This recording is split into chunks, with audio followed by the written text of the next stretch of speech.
প্রশ্ন জ্ঞানের চাবি, প্রশ্ন জ্ঞানের চাবি, প্রশ্ন জ্ঞানের চাবি। আলহামদুলিল্লাহি রাব্বিল আলামিন ওয়াসসালাতু ওয়াসসালামু আলা সাইয়্যিদিল মুরসালিন আম্মা বা'দ ফাআউযু বিল্লাহি মিনাশ শাইতানির রাজীম বিসমিল্লাহির রহমানির রহিম আসসালাতু ওয়াসসালামু আলাইকা ইয়া রাসূলুল্লাহ ওয়া আলা আলিকা ওয়া আসহাবিকা ইয়া হাবিবাল্লাহ আসসালাতু ওয়াসসালামু আলাইকা ইয়া নবিয়্যাল্লাহ ওয়া আলা আলিকা ওয়া আসহাবিকা ইয়া নূরাল্লাহ। দূরের ও কাছের, দেশের ও প্রবাসের ইসলামী ভাইরা এবং মাদানী চ্যানেলের দর্শকবৃন্দ, অনুষ্ঠান প্রশ্ন জ্ঞানের চাবি, এই অনুষ্ঠানে আপনাদেরকে স্বাগতম। সপ্তাহ ঘুরে আরও একবার আপনাদের মাঝে অনুষ্ঠান নিয়ে এসেছি। আসুন ভালো ভালো নিয়ত সহকারে আমরা দেখার প্রস্তুতি গ্রহণ করি। নবী পাক সাল্লাল্লাহু তাআলা আলাইহি ওয়াসাল্লাম ইরশাদ করেন, যে ব্যক্তি জুমার দিন আমার প্রতি 80 বার দুরূদে পাক পড়ে, আল্লাহ তাআলা তার 80 বছরের গুনাহকে ক্ষমা করে দেন। সাল্লু আলাল হাবিব সাল্লাল্লাহু তাআলা আলা মুহাম্মদ সাল্লাল্লাহু আলাইহি ওয়াসাল্লাম। মাদানী চ্যানেলের দর্শকবৃন্দ, অনুষ্ঠান প্রশ্ন জ্ঞানের চাবি, এই অনুষ্ঠান আপনাদের প্রশ্নের মাধ্যমে সাজানো হয়েছে। আলহামদুলিল্লাহ, টিভি স্ক্রিনে নাম্বার দেখানো হচ্ছে। অবশ্যই আপনারা আমাদেরকে কল করে নিজের প্রশ্ন রেকর্ড করিয়ে দিন। ইসলামী বোনেরা আমাদেরকে কল করবেন না, তবে SMS এর মাধ্যমে আপনাদের শরীয়তে যে কোনো বিধান জানার জন্য প্রশ্ন পাঠিয়ে দিতে পারেন। ফেসবুক এবং ইউটিউবের মাধ্যমে যারা দেখছেন, সোশ্যাল মিডিয়ার মাধ্যমে যারা দেখছেন, কমেন্টসের মাধ্যমে আপনারা প্রশ্ন পাঠিয়ে দিতে পারেন। ইনশাআল্লাহুল কারীম বিভিন্ন পর্বে আপনাদের পক্ষ থেকে আসা প্রশ্ন আমরা অনুষ্ঠানে সম্পৃক্ত করব।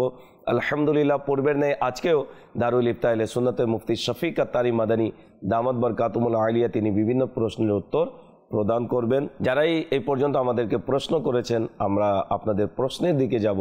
দেখি কোন ইসলাম ভাই শরীয়তের কোন বিধান জানার জন্য আমাদেরকে প্রশ্ন পাঠিয়েছেন। যে প্রশ্ন চালিয়ে দিন। আমার নাম মোহাম্মদ রায়হান রেজা তাহারি। হুজুরের কাছে আমার একটা প্রশ্ন ছিল, রিজিক অন্বেষণ করার ওজিফা বলে দেন। আসসালামু আলাইকুম রহমতুল্লাহি ওয়া বারাকাতুহু। ওয়ালাইকুম আসসালাম ওয়া রাহমাতুল্লাহি ওয়া বারাকাতুহু। মুফতি সাহেব কি বলবেন এই বিষয়ে, একটু বিস্তারিত বলুন। নবী করিম সাল্লাল্লাহু আলাইহি ওয়া আলিহি ওয়াসাল্লামের কাছে কেউ আরজ করেছিল দারিদ্রতার ব্যাপারে আর রিজিকের মধ্যে কমতির বিষয়ে। তো হুজুর সাল্লাল্লাহু আলাইহি ওয়া আলিহি ওয়াসাল্লাম তাকে বলেছিলেন যে তুমি সেই তসবিহ করো যা ফেরেশতারা করে, সে তসবিহ কেন তুমি করো না? সেই তসবিহ করতে থাকো। তো তিনি জিজ্ঞেস করলেন কোন তসবিহ? অতঃপর তিনি সেই তসবিহ বললেন সুবহানাল্লাহি ওয়া বিহামদিহি সুবহানাল্লাহিল আযীম ওয়া বিহামদিহি আস্তাগফিরুল্লাহ। এই পুরো বাক্যটি মূলত একটি বাক্য, তো এটা 100 বার পড়তে হতো। সেই তসবিহর পরে আল্লাহ পাক ওনাকে এত বেশি রিজিক দিলেন, সে তো এখন মানুষের মধ্যে বন্টনকারী হয়ে গেলেন, অর্থাৎ আল্লাহ অনেক বরকত দান করেছেন। তো আমাদের উচিত এই ধরনের ওয়াজিফাসমূহ, নামাজও ঠিক রাখতে হবে, আল্লাহর কাছে দোয়া করতে থাকুন সাথে এই ওয়াজিফাসমূহ। যে পরবর্তী প্রশ্ন চালিয়ে দিন। আসসালামু আলাইকুম রহমতুল্লাহি ওয়া বারাকাতুহু। ওয়ালাইকুম আসসালাম ওয়া রাহমাতুল্লাহি ওয়া বারাকাতুহু। মোহাম্মদ জাবেদুল ইসলাম আত্তারি। হুজুরের কাছে আমার একটা প্রশ্ন, রিজিক তালাশ করার কাজ করা এটি একটি নিয়ামত, অনেক সময় তা খুব কঠিন হয়ে পড়ে, এই অবস্থায় করণীয় কি? হুজুরে যদি একটু জানিয়ে দিত মেহেরবানি হতো। জি মুফতি সাহেব কি বলবেন? অনেকে রিজিক অন্বেষণের জন্য, তালাশ করার জন্য কঠিন পরিশ্রম করে থাকে। অনেক সময় দেখা যায় করার পরেও যেরকম তার চাহিদা, কিন্তু তার চাহিদা মিটেনি। তো কিভাবে সহজতর হবে, এই বিষয়ে আমাদেরকে কি দিক নির্দেশনা দিবেন, কি ওজিফা দিবেন, একটু বিস্তারিত বলুন। জি হ্যাঁ, হালাল রিজিক অর্জন করা এটা অনেক বড় একটি নেকির কাজ, সওয়াবের কাজ, নেকির কাজ। আর আল্লাহর নবী সাল্লাল্লাহু আলাইহি ওয়াসাল্লামের এই ব্যাপারে একটি হাদিসে পাক রয়েছে, যেটা আপনি উল্লেখ করেছেন যে কষ্ট হয়ে থাকে, যে কষ্ট তো হবে, বরং হাদিস ইরশাদ করা হয়েছে কিছু এমন গুনাহ রয়েছে যা আল্লাহ তাআলা সেগুলো না হজের মাধ্যমে মাফ করেন, না উমরার মাধ্যমে মাফ করেন। কিন্তু ব্যক্তি রিজিকের তালাশে যে ভারাক্রান্ত হয়, সেই কারণে তাকে যে নেকিসমূহ দেওয়া হয় তার মাধ্যমে আল্লাহ তার গুনাহসমূহ ক্ষমা করে দেন। আপনি কোথাও পেরেশানির মধ্যে রয়েছেন, তেমন আয় হচ্ছে না, কিংবা আয় আছে কিন্তু পরিপূর্ণ হচ্ছে না, তো ব্যক্তি চিন্তায় থাকেন, আচ্ছা দোকান খুলেছেন, গ্রাহকই আসছেন না, এতদিন হয়ে গেল কোনো গ্রাহকই নেই। তো এটা কষ্ট থাকে যে এই কষ্টের কারণেও আল্লাহ আমাদের গুনাহসমূহ ক্ষমা করে দেন। তো হালাল রিজিক তালাশ করতে থাকা উচিত, তার জন্য চেষ্টা করতে থাকা উচিত। আর এই ব্যাপারে যে সমস্ত ওয়াজিফাসমূহ হাদিসে পাকের মধ্যে এই ব্যাপারে যেগুলো বর্ণনা করা হয়েছে সেগুলোও সাথে করতে থাকুন। আর আল্লাহর কাছে চাইতে থাকলে তো ইনশাআল্লাহ আল্লাহ তাআলা এমন সুযোগ আপনাকে দান করবেন। মাশাআল্লাহ মুফতি সাহেব অত্যন্ত সুন্দরভাবে বুঝিয়ে গুছিয়ে আমাদেরকে উত্তর প্রদান করেছেন। আল্লাহ তাআলা আমার ভাইয়ের হালাল রিজিকের মধ্যে বরকত দান করুক। জি, পরবর্তী প্রশ্ন চালিয়ে দিন। আসসালামু আলাইকুম রহমতুল্লাহি বারাকাতুহু। মোহাম্মদ জাভেদ আত্তারি। হুজুরের কাছে আমার একটা প্রশ্ন, রমজান মাসে কি কবরের আযাব মাফ হয়? জানিয়ে দিলে একটু খুশি হব। জি মুফতি সাহেব কি বলবেন এ বিষয়ে একটু বিস্তারিত বলুন। অনেক রেওয়ায়ত অনুযায়ী জুমার দিন মৃত্যুবরণকারী এই জন্য আযাব, আর রমজানে মৃত্যুবরণকারীদেরকে আযাবে কবর থেকে ক্ষমা করে দেওয়া হয়। দেখুন, এই সমস্ত বিষয় আল্লাহর রহমতের উপরে, যে আল্লাহ তাআলা তাকে নিরাপদ রাখবেন এবং কবরের আযাব দিবেন না আর তাকে ক্ষমা করে দিবেন। আল্লাহ তাআলা কাদের মুতলক, তিনি মুসলমান, তো তার জন্য আখিরাতেও ক্ষমা করার আর কারণ ছাড়াই ক্ষমা পাওয়ার সুযোগ মজুদ রয়েছে। দুনিয়া থেকে মৃত্যু ইমানের সাথে হয়েছে। এর রেওয়ায়েত সমূহের ব্যাপারে অনেক শারহিনগণ লিখেছেন, যেটা রমজান পর্যন্ত নির্ধারিত রমজানের কারণে, আর জুমা হলে জুমার জন্য নির্ধারিত। কিন্তু এটা ছাড়া ব্যাপকভাবে এই হুকুম নেই। কিন্তু ব্যাপকভাবে এই রেওয়ায়েতের যে সারসংক্ষেপ বর্ণনা করা হয়েছে, তো যাদের ব্যাপারে মাগফিরাতের সুসংবাদ রয়েছে, তো তার মধ্যে এটা রয়েছে তারা আল্লাহর রহমতের উপর রয়েছেন। আর আল্লাহ চাইলে তো আযাবে কবর থেকে বাঁচালেন, তো আখিরাতেও বাঁচিয়ে নিবেন। কোনো ব্যক্তি এটা অকাট্যভাবে তো বলতে পারবেন না যে কোনো ব্যক্তি জুমার দিন মারা গেলে সে অবশ্যই তাকে ক্ষমা করে দেওয়া হয়েছে, রমজানে মারা গেলে তাকে অবশ্যই ক্ষমা করে দেওয়া হয়েছে। কিন্তু হ্যাঁ, এটা অবশ্যই যে আল্লাহর রহমতের আকাঙ্ক্ষা অবশ্যই রাখতে হবে। আর মানুষ যেহেতু ভালো মৃত্যুর জন্য আকাঙ্ক্ষা করতে থাকে, আল্লাহর কাছে চাইতে থাকে যে যাতে যে শাহাদাতের মৃত্যু যেন পান মক্কায়ে মুকাররমার মধ্যে হজরত অবস্থায়, উমরারত অবস্থায়, তো সাথে সাথে অন্যান্য নেক আমলসমূহ আপনারা করতে থাকুন, যাতে আল্লাহর রহমত অর্জন করা তার জন্য সহজ হয়ে যায়। কিন্তু যে রেওয়ায়ত তা মজুদ রয়েছে আযাবে কবর থেকে ক্ষমা করার বিষয়টিও, আর সেটা দ্বারা উদ্দেশ্য হচ্ছে এটা, আর এটি রয়েছে যে জান্নাতের দরজা আল্লাহ খুলে দেন রমজান শরীফে আর জাহান্নামের দরজা বন্ধ করে দেন। কিন্তু তার উদ্দেশ্য এটা নয় যে এটা শুধু বন্ধ থাকবে, কিন্তু শুধুমাত্র রমজানের সাথে এই বৈশিষ্ট্যগুলো বৈশিষ্ট্যমণ্ডিত হয়ে থাকে। মাশাআল্লাহ অত্যন্ত সুন্দরভাবে মুফতি সাহেব উত্তর প্রদান করেছেন। মাদানী চ্যানেলের দর্শকবৃন্দ, আপনারা দেখছেন অনুষ্ঠান প্রশ্ন জ্ঞানের চাবি। অনুষ্ঠান আপনাদের প্রশ্নের মাধ্যমে সাজানো হয়েছে। টিভি স্ক্রিনে নাম্বার দেখানো হচ্ছে, অবশ্যই আপনারা কল করে নিজের প্রশ্ন রেকর্ড করিয়ে দিন। হাতে কয়েকটি প্রশ্ন রয়েছে, আবারও আপনাদের প্রশ্নের দিকে যাব। জি, প্রশ্ন চালিয়ে দিন। আসসালামু আলাইকুম রহমতুল্লাহি বারাকাতু। ওয়ালাইকুম আসসালাম রহমতুল্লাহি বারাকাতু। আমার নাম আনোয়ার চৌধুরী। হুজুরের কাছে আমার একটা প্রশ্ন ছিল, জান্নাতের ছেলেদের জন্য হুর আছে এবং মেয়েদের জন্য কি আছে, এই ব্যাপারে একটু জানিয়ে দিলে খুশি হব। আসসালামু আলাইকুম রহমতুল্লাহি বারাকাতু। জি মুফতি সাহেব কি বলবেন এই বিষয়ে একটু বিস্তারিত বলুন। দেখুন, বেশিরভাগ ক্ষেত্রে মানুষ এই ধরনের প্রশ্ন করে থাকে, আর অনেক সময় অনেকেই মজা করতে গিয়ে এটা বলে যে ছেলেরা এটা পেয়েছে, মেয়েরা এটা পাবে। দেখুন, জান্নাতের যে ব্যাপক আজিমুশান নিয়ামত রয়েছে সেটা সকলের জন্য। জান্নাতের মহল, জান্নাতের পশ্রবণ, জান্নাতের খাদেম, গিলমান, এসব কিছু কার জন্য? এটা ব্যাপকভাবে সকলের জন্য, পুরুষের জন্য, নারীর জন্য। আচ্ছা, এখানে রয়েছে জান্নাতে পুরুষরা হুর পাচ্ছেন, তো সেটা তার সাথে সম্পৃক্ত, অর্থাৎ কিছু পুরস্কার এমন রয়েছে যেগুলো পুরুষের সাথে নির্ধারিত, সেটা তার জন্য। এটা তো লজ্জার একেবারে বৈশিষ্ট্যের বিপরীত, যে নারীদের জন্য ব্যাপক স্বামী থাকবে। পুরুষ তো 4 জন স্ত্রী শরীয়সম্মত রাখতে পারেন যদি তার উপরে এই শর্তগুলো পাওয়া যায়। দুনিয়ার মধ্যেও এটা আল্লাহর উসুল এবং কানুন, কিন্তু নারীদের জন্য তো নেই না, এখানেও সেটা লজ্জার বিপরীতে, এবং এটা জায়েজও নেই। স্ত্রী 2 জন পুরুষকে বিবাহ করবে, একই সময় তেমন হতে পারে না। স্বামী মারা গেলে কিংবা তালাক দিয়ে দিলে তখন ইদ্যত শেষ করে পরবর্তীতে বিবাহ করবেন। একই সময়ে স্ত্রী 2 জন পুরুষের সাথে, এটা লজ্জার বিপরীত। আর এই ব্যাপারে না শরীয়তের অনুমতি, না এই ব্যাপারে সাধারণ লোকও এটাকে ভালো মনে করবে না, এটাকে অপরাধ মনে করবে। তো এই জন্য শরীয়ত এটাকে নিষেধ করেছেন। তো এই ধরনের লজ্জাশীলতার যে বিষয় রয়েছে সেটা জান্নাতের মধ্যেও এই বিষয়টি যথাযথ থাকবে।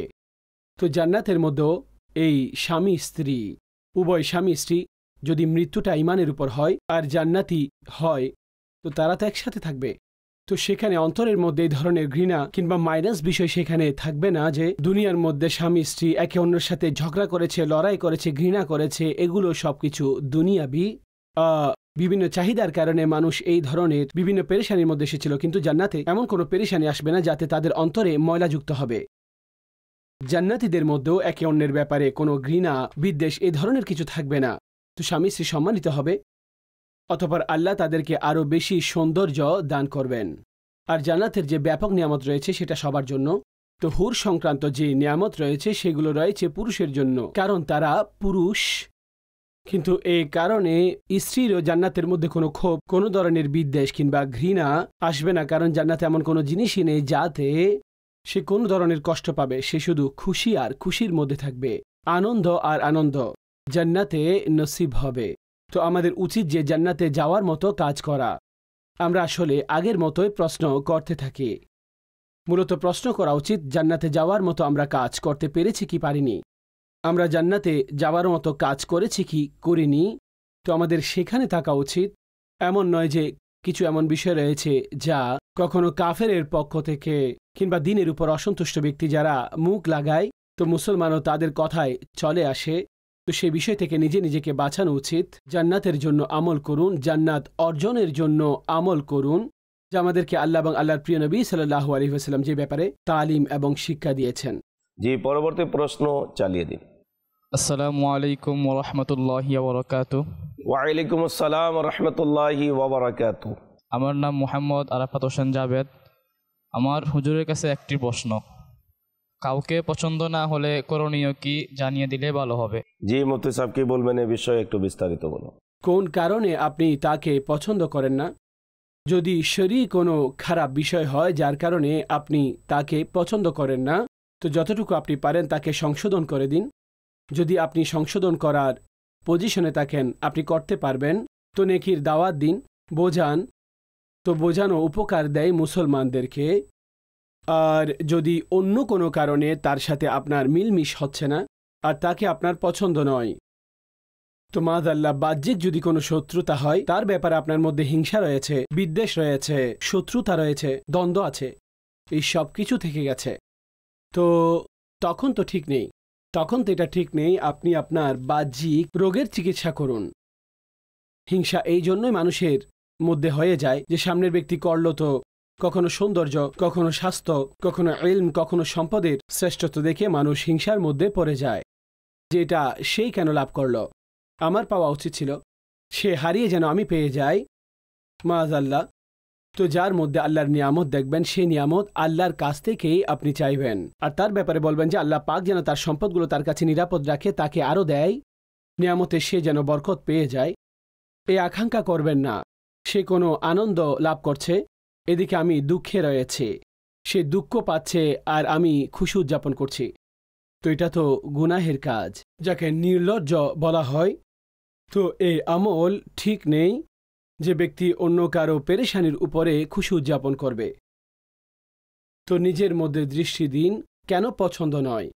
আচ্ছা, অনেক এমন রয়েছে যেগুলো শরীর কোনো কারণ ছাড়া, না কোনো বাহ্যিক বিষয়াদি, এমনি স্বভাবগতভাবে আপনার পছন্দ নয়, তো ঠিক আছে, শরীয়ত সবসময় আপনাকে এটা বলে না যে আপনি সবসময় তার সাথে বসে থাকুন, বরং আপনি সালাম দেওয়া নর্মালি রাখুন এবং নিজের কাজ করুন, সেক্ষেত্রে আপনার কোনো ধরনের কোনো অসুবিধা নেই। কিন্তু যদি বাহ্যিক কোনো রোগের কারণে আপনি তার সাথে শত্রুতামি করেন, তো এটা ঠিক নয়।